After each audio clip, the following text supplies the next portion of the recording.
Hello everyone, how are you. Hello बच्चों, उम्मीद करता हूँ सभी कुशल मंगल होंगे। चलिए स्टार्ट करते हैं अपना आज का टॉपिक।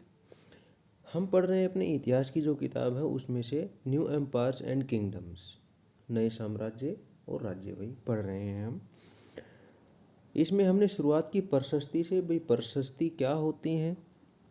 भाई पुराने ज़माने में जब राजाओं का गुणगान किया जाता था और वो लिखा जाता था, उसे हम प्रशस्ति कहते हैं।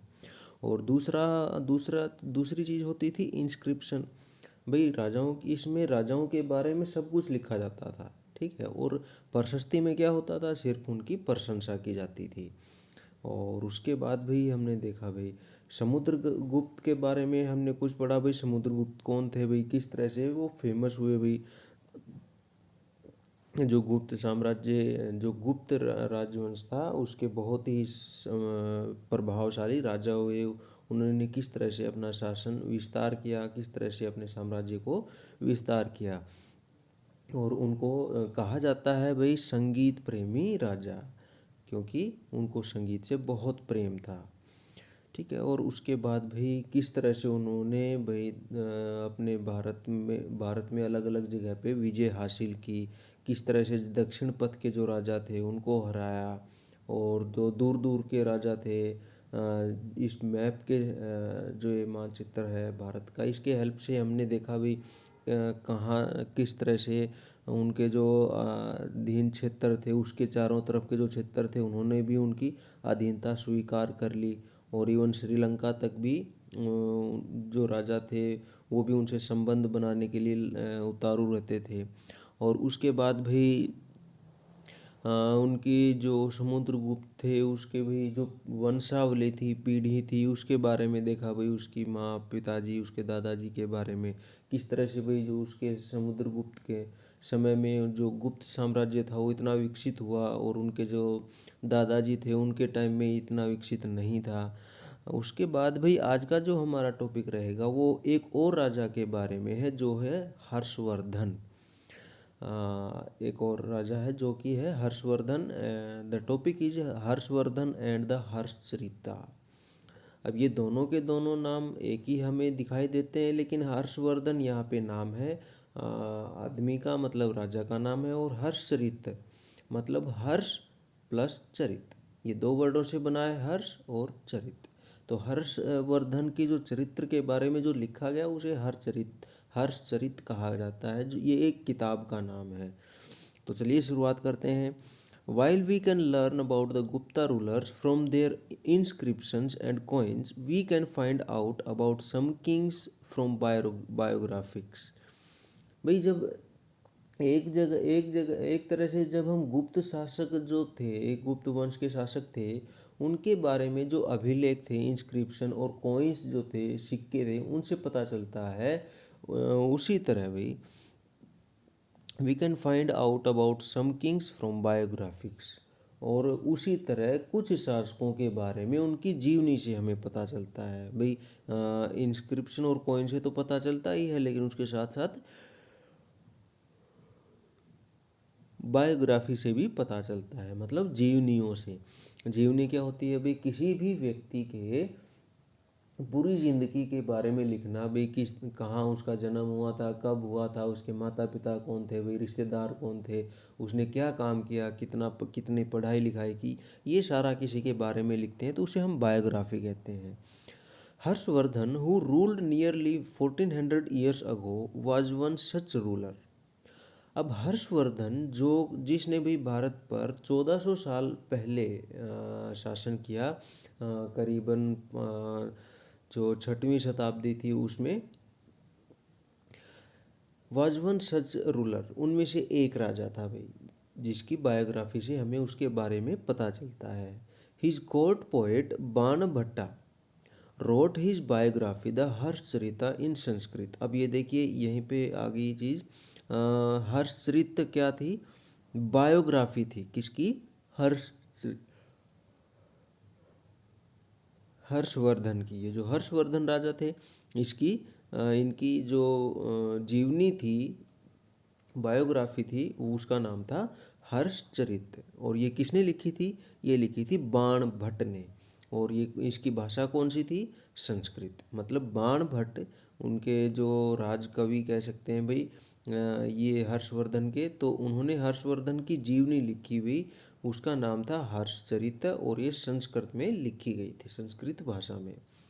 This gives us the genealogy of Harsha and ends with his becoming king. और ये कहाँ से शुरू होती है भाई? उसकी जो पीढ़ियाँ हैं, तो उसकी पीढ़ियों के बारे में हमें बताती है भाई, उसके पिताजी कौन थे, उसके भाई भाई बहन माता, ये सारा उनका जो पीढ़ी है उसके बारे में बताती है कौन? हर्षचरित। और ये कहाँ ख़त्म होती है, मतलब इसका दी एंड कहाँ होता है इस हर्षचरित का? ये ख़त्म होती है जब हर्षवर्धन राजा बन जाते हैं। Xuanzang, about whom you read in chapter 9, also spent a lot of time at Harsha's court and left a detailed account of what he saw. अब भाई चैप्टर 9 जो पिछला हमारा चैप्टर था, उसमें भी हमने जुआन जैंग के बारे में पढ़ा था कि भाई वो हर्षवर्धन के शासनकाल में भारत में आया और कुछ समय यहाँ पे बिताए उसने। तो भाई वो भी उस हर्षवर्धन राजा के बारे में बताते हैं भाई, किस तरह से वो राजा थे, उनकी क्या खासियत थी, वो अपने शासन किस तरह से चलाते हैं। तो उन्होंने जाते हुए भाई अपना एक थोड़ा जी हम कहते हैं भाई विवरण जिसे हम कहते हैं वो भी छोड़ के चले गए, जिससे हमें पता चलता है भाई हर्षवर्धन राजा के बारे में। Harsha was not the eldest son of his father. अब जो हर्षवर्धन थे भाई, जो राजा थे, वो अपने पिताजी के इकलौते बेटे नहीं थे और ना ही वो सबसे बड़े बेटे थे। But becoming king of Thanesar after both his father and Elder brother died, लेकिन ये राजा तब बने जब इनके पिताजी और इसके बड़े भाई की मृत्यु हो गई भाई। इनके जो पिताजी थे, प्रभाकर वर्धन इनके पिताजी का नाम था, और इनके जो बड़े भाई थे, उनकी जब मृत्यु हुई तब उनके बाद ये राजा बने थे। मतलब इन्होंने, जैसे हमने देखा भी, कई जगह पढ़ा भी, अपने बड़े भाइयों के होने के बावजूद भी ये राजा बन जाते थे कुछ राजकुमार जो थे, लेकिन इन्होंने ऐसा नहीं किया। इन्होंने भी पूरी ईमानदारी से काम किया और अपने पिताजी और अपने बड़े भाई की मृत्यु के बाद ही राज सिंहासन संभाला। His brother-in-law was the ruler of Kannauj and he was killed by the ruler of Bengal.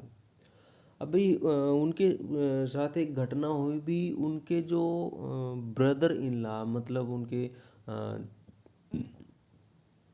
उनकी बहन की शादी हुई थी भाई उनसे, कन्नौज के राजा के साथ।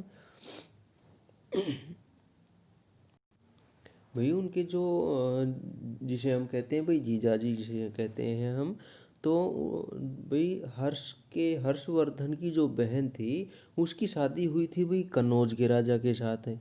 ठीक है, जिसको हम मैप में देखेंगे अभी कन्नौज कहाँ है। तो भाई उनके साथ उनका विवाह हुआ था।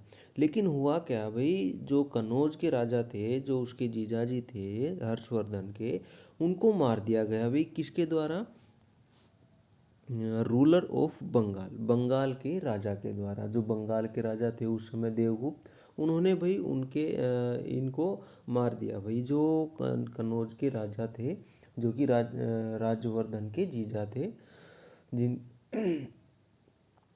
उनका नाम था ग्रहवर्मन। तो जो उनके जीजाजी थे उनका नाम ग्रहवर्मन था, और उनको मार दिया जाता है बंगाल के शासक के द्वारा।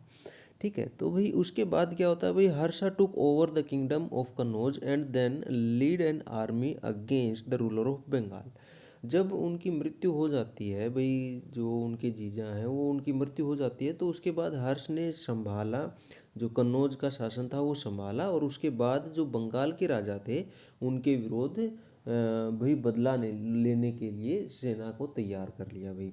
भाई बदला तो लेना ही था, जो उसकी बहन थी उसके अगर पति को उन्होंने मार दिया था तो बदला तो लेना ही था। तो भाई राजा बनने के बाद उन्होंने उससे बदला लेने की कोशिश की। Although he was successful in the east. अच्छा, उसमें भाई वो सक्सेसफुल भी हुए, मतलब उनको वो उन्होंने इसका बदला भी ले लिया था। Although he was successful in the east and conquered Magad and probably Bengal also, he was not as successful elsewhere. अब ये बंगाल तक तो पहुंच गए थे, क्योंकि बंगाल में जो राजा हुए थे, बंगाल के राजा जिन्होंने भाई उनके जीजा की हत्या कर दी थी, तो वहाँ तक तो वे पहुँच गए, वहाँ तक अपना साम्राज्य विस्तार कर लिया था। लेकिन उस जगह को छोड़ के और कहीं पर ये इतने इतने विकसित, इतने विजयी नहीं हो पाए। He try to cross the Narmada to march into the Deccan. अब भाई वो दक्षिण की तरफ जाने के लिए तैयार हो गए भाई। जैसे ही उन्होंने बंगाल को जीता, तो भाई वो उन्होंने सोचा क्यों ना अब दक्षिण की तरफ रुख किया जाए। तो दक्षिण की तरफ जाने के लिए उनको नर्मदा नदी पार करनी थी। मतलब नर्मदा नदी के को पार करते हुए वो दक्षिण की तरफ बढ़े, but was stopped by a ruler belonging to the Chalukya dynasty, Pulakeshin two. लेकिन उनको रोक दिया गया वहाँ पर। किसने? चालुक्य वंश का शासक था एक, पुलिकेशिन द्वितीय। ये आगे हम लोग पढ़ेंगे अपनी अगली क्लासों में इनके बारे में।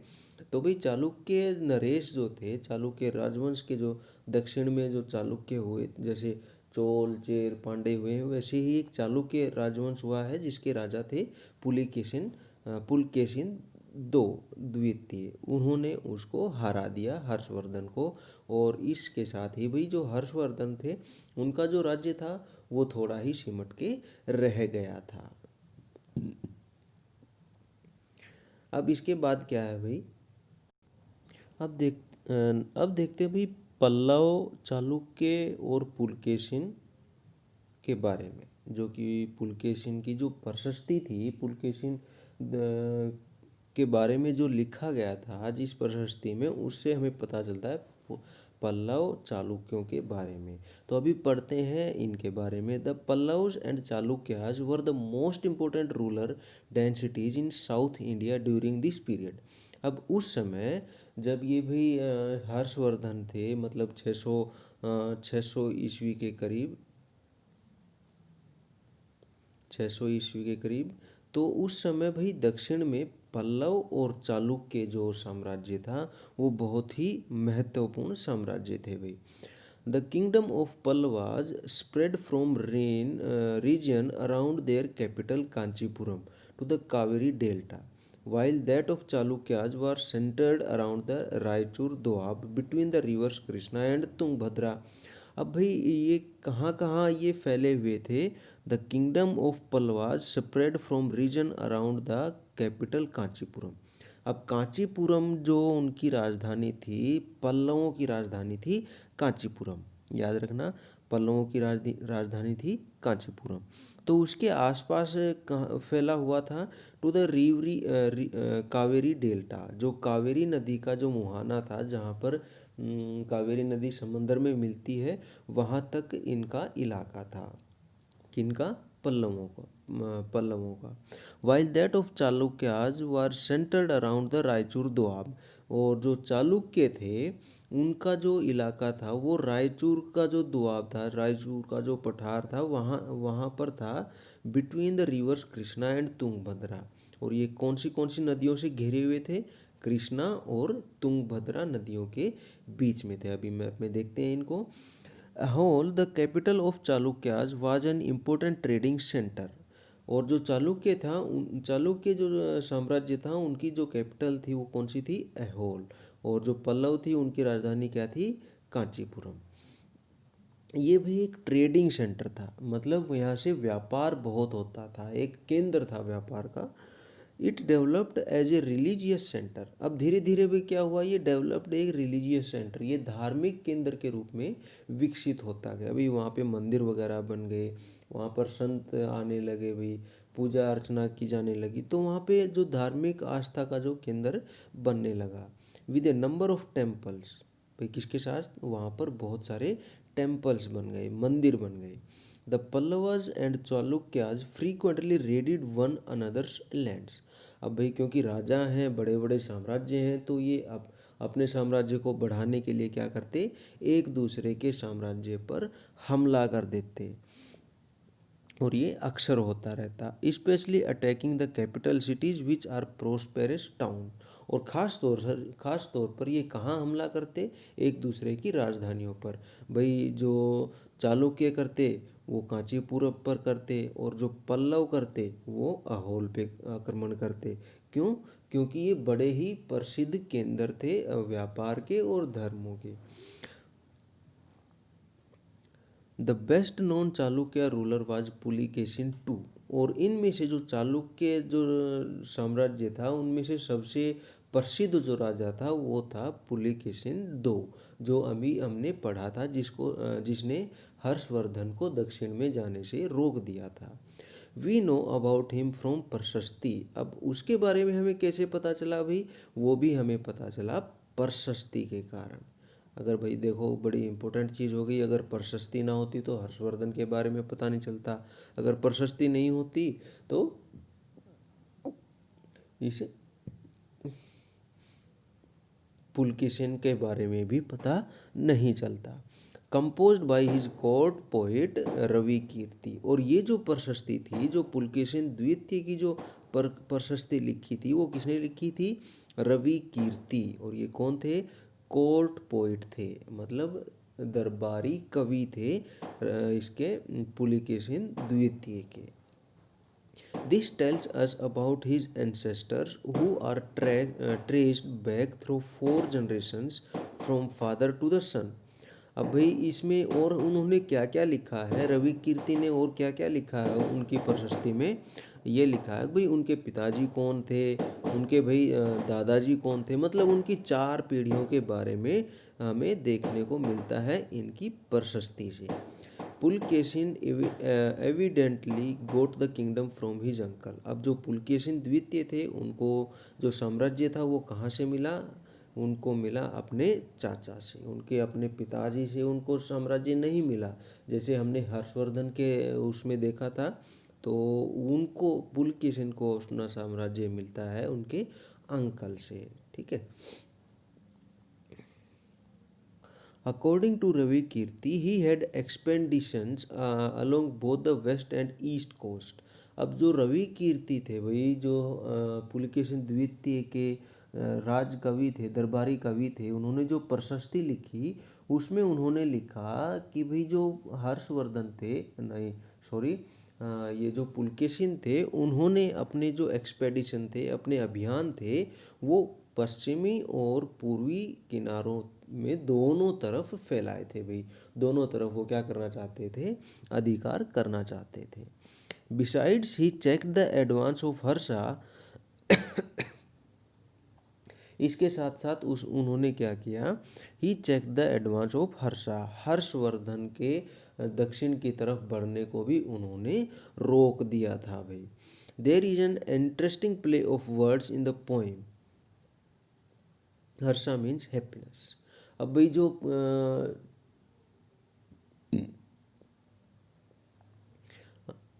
देर is an interesting play of words in the poem. जो उनकी कविता थी उनमें बड़े ही शानदार जो तरीके के शब्दों का यूज करके उनको नाटक के रूप में खेला जाता है भाई।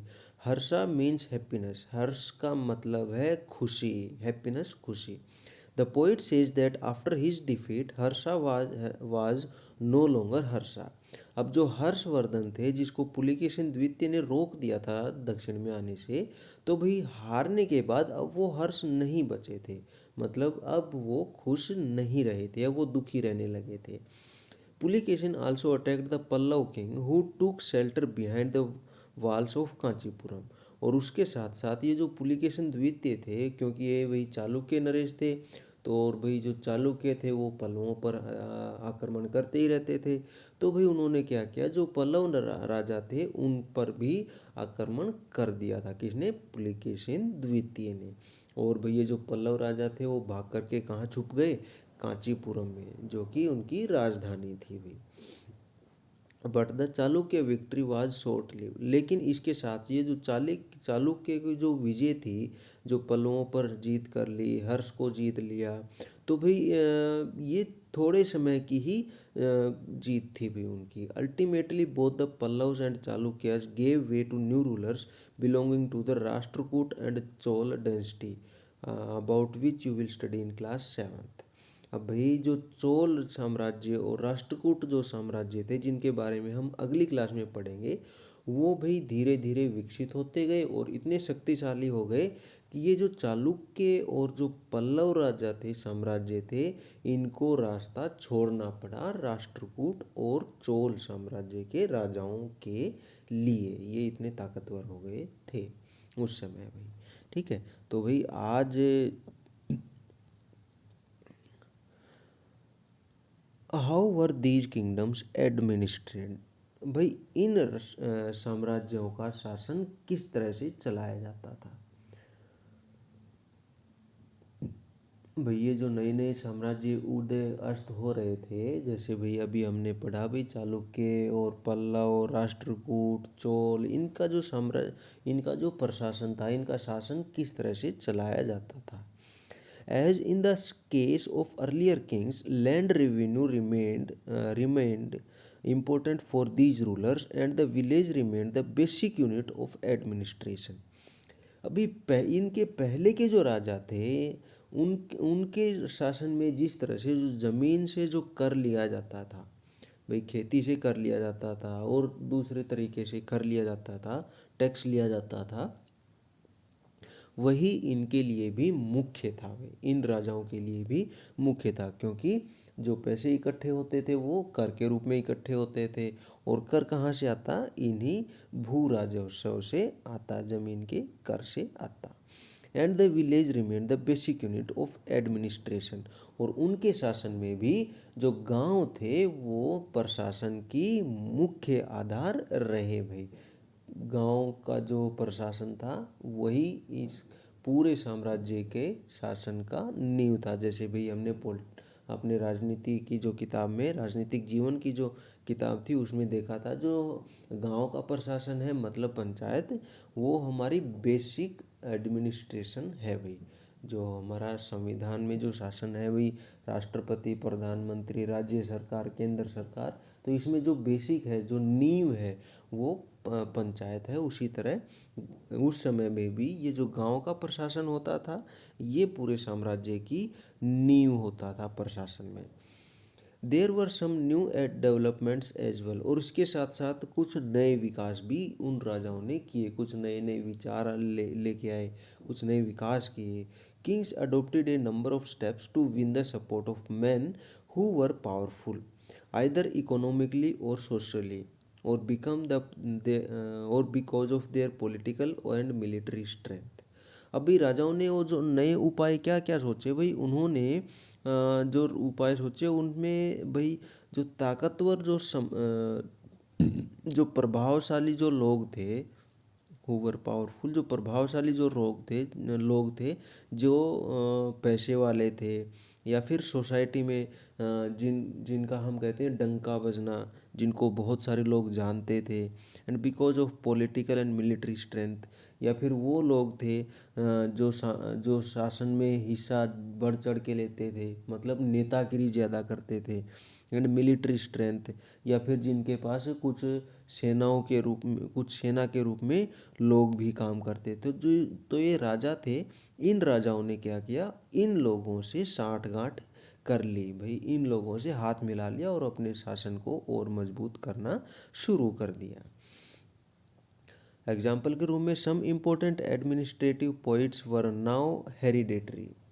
अभी एग्जाम्पल के रूप में, उदाहरण के रूप में क्या कह रहे हैं भाई, कुछ जो प्रशासनिक पद थे भाई वो अनुवांशिक हो गए भाई।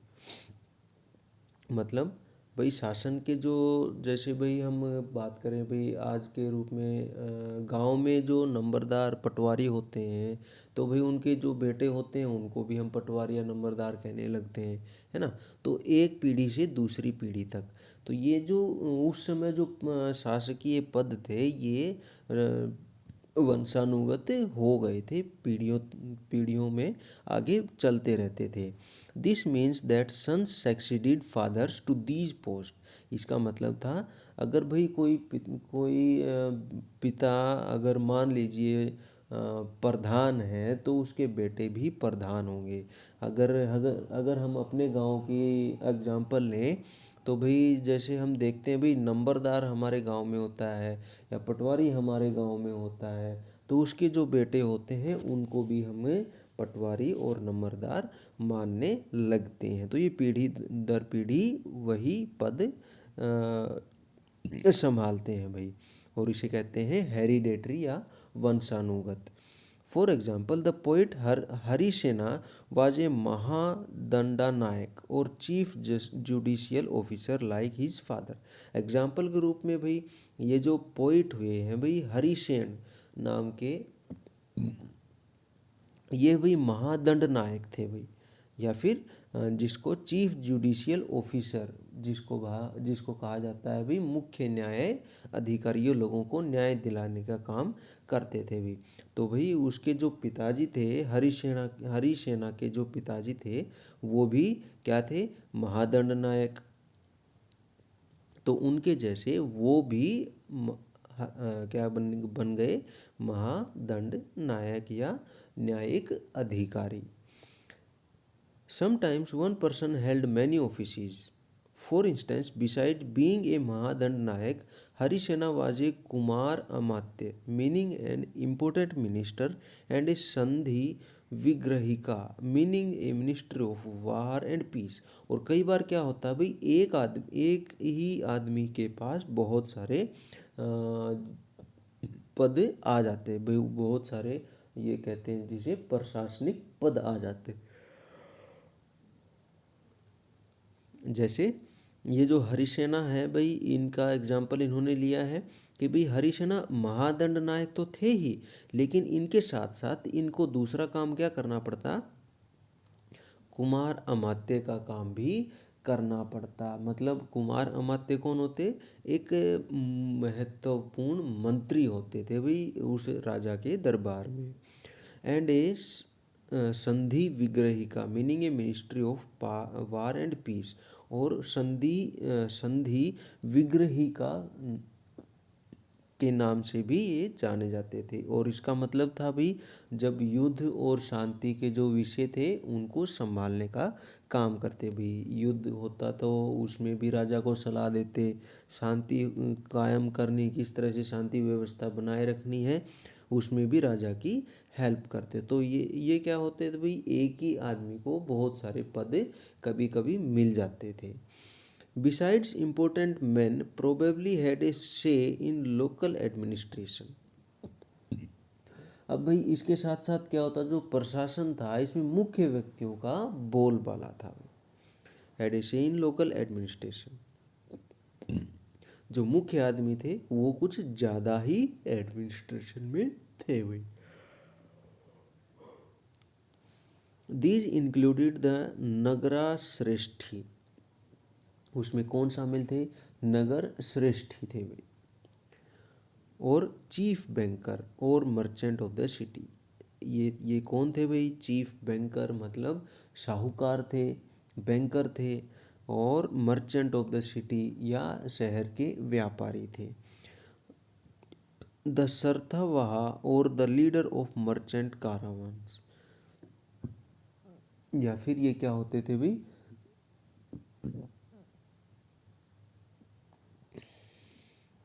सरथवाह होते थे, या फिर जिनको कहा जाता था लीडर ऑफ मर्चेंट कारावांस, जो व्यापारियों के जो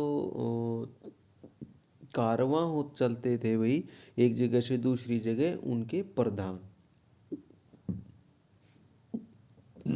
तो इस तरह से जो प्रधान थे उनका बोलबाला था उस समय समाज में ज़्यादा होते थे ये। द प्रथमा कुलिका और द चीफ क्राफ्ट्समैन, और इसके साथ साथ प्रथमा कुलिका और चीफ क्राफ्ट्समैन मतलब जिसे हम का शिल्पकार भी कहते हैं, and the head of Kayastha और स्क्राइब्स। और जो कायस्थ होते हैं या फिर लिपिक जो होते हैं जिसे हम बाबू भी कहते हैं, तो भाई वो भी जो मुख्य आदमी थे इनमें शामिल थे। तो ये कौन कौन इसमें शामिल थे, ये यहाँ पे जैसे नगर श्रेष्ठी हो गए भाई, चीफ बैंकर जिसे कहा जाता था, मर्चेंट ऑफ द सिटी थे भाई, शरतवाह लीडर ऑफ मर्चेंट कारवां थे भाई, प्रथमा क्लू का जो थे, जो चीफ क्राफ्टमैन कहे जाते थे, और कायस्थ या स्क्राइब्स कहे जाते थे। ये जो बड़े बड़े लोग थे, इनका बोलबाला था समाज में। These policies were responsibly effective. और ये जो नीतियाँ चलाते थे राजा, वो बहुत ही कारगर होती थी भी, क्योंकि समय बीतने के साथ साथ उनको अनुभव होता गया, और अनुभव के साथ साथ भी जैसे जैसे एक राज्य को जीतते गए तो उनकी जो नीतियाँ थी वो अपनाते गए, और उनसे नई नई नीतियाँ बनाने लगे जो कि बहुत प्रभावशाली थी। But sooner or later some of these powerful man grew strong enough to set up independent kingdoms. लेकिन धीरे धीरे ये जो अभी हमने जो मुख्य लोगों के नाम गिने हैं इसमें, ये लोग भाई धीरे धीरे क्या होते गए, ताकतवर होते गए, धीरे धीरे शक्तिशाली हो गए, और इन्होंने क्या करना शुरू कर दिया, अपना अलग से राज्य स्थापित करना शुरू कर दिया। क्योंकि राजा तो थे, वो इन्हीं के ऊपर आश्रित थे भाई, राजा कोई भी काम करवाते तो इन्हीं से काम करवाते। तो धीरे धीरे ये इतने ताकतवर हो गए कि ये अपने राज्य बनाने लगे, और अपने राज्य के शासक बनते चले गए। New kind of army. अब भाई ये इसके साथ साथ इनका क्या हुआ भाई, जो इनकी सेनाएं थी वो किस तरह से संगठित ये करने लगे, किस तरह से सेनाएं रखने लगे। Like earlier rulers, some of these kings mentioned a well organized army with elephants, chariots, cavalry, and foot soldiers. भाई जैसे कि पुराने जो राजा थे उनके पास जो सेना होती थी, उसी तरह ये जो छोटे राजा बनने लगे, ये जो मुख्य आदमी होते थे और धीरे धीरे राजा बनने लगे, ये भी अपनी आर्मी इस तरह से व्यवस्थित करने लगे, जिसमें क्या क्या होते थे, एलिफेंट्स होते थे, जिसमें हाथी होते थे, चैरियट्स रथ होते थे, कैवेलरी होती थी भाई, घुड़सवार होते थे, एंड फुट सोल्जर जो पैदल सैनिक होते थे वो भी होते थे। Besides, there were military leaders who provided the king with troops whenever he needed them. और इनके साथ साथ क्या होते थे भाई, कुछ सेना नायक भी होते थे, जिसे सेना का प्रधान कहते हैं, जो जरूरत पड़ने पर राजा को सैनिक मुहैया करवाते थे, मतलब सैनिकों की हेल्प करवाते थे भाई। They were not paid regular salaries. उनको रेगुलर सैलरीज नहीं दी जाती थी, मतलब उनको जो नियमित वेतन होता था वो नहीं दिया जाता। जैसे आजकल हम देखते हैं भाई, हर महीने सैलरी आ जाती है आपके पापा के अकाउंट में, तो वैसे इनको हर महीने सैलरी नहीं दी जाती थी। Instead some of them received grants of land. लेकिन इसके बावजूद इसकी जगह जगह पर कुछ को भाई क्या दे दिया जाता, ज़मीन दे दी जाती भाई, हम आपको है ना सैलरी नहीं देंगे, आपको तनख्वाह नहीं देंगे, लेकिन आपको ज़मीन दे देंगे। इस तरह की जो ये राजा थे ये व्यवस्था करते थे। They collected revenue from the land and used this to maintain soldiers and horses and provide equipment for warfare. अब ये जो सेना नायक होते थे, तो ये क्या करते भाई, उस जमीन से जो राजा उनको दे देता था, उस जमीन से भू राजस्व प्राप्त करते थे भाई। जो किसान होते थे, लोग होते थे, उस जमीन पर उनसे कर उगाही का काम करते, और उससे क्या करते भाई, जो युद्ध होता या फिर घोड़े सेना की देखभाल करनी होती, वो उस पैसे से ये करते, और राजा को ज़रूरत के समय हथियार वगैरह मुहैया करवाते। These men were known as samanta. और इन लोगों को क्या कहा जाने लगा, सामंत। अब ये सामंत जो वर्ड है ये आपको आगे तक चलता जाएगा, तो इसको ध्यान से देखना, सामंत कौन थे। Whenever the ruler was weak, samantas try to become independent. और जब शासक कमजोर हो हो जाते कभी कभी, तो ये जो सामंत थे ये आज़ाद हो जाते उन राजाओं से। तो सामंत कौन थे भाई? सामंत वो लोग थे जिनको राजा जमीन दे देते थे और ये लोग उस जमीन से कर की उगाही करते थे, कर इकट्ठा करते थे। तो ये सामंत थे। तो अगली क्लासों में तुम इन्हीं सामंतों से सामंतवादी प्रथा के बारे में पढ़ोगे। ठीक है। तो आज के लिए बस इतना ही। उम्मीद है आपको समझ में आया होगा भाई, हर्षवर्धन के बारे में और चोल पाल चालुक्य और पुलकेशिन द्वितीय के बारे में। तो उम्मीद है आपको समझ में आया होगा। तो भाई मिलते हैं अपने नए वीडियो में अगले नए टॉपिक के साथ। तो जिसमें जिसमें साउथ के जो कमेटीज होती हैं उसमें उसको देखेंगे। तब तक के लिए stay at home, stay fit and keep learning. Thank you.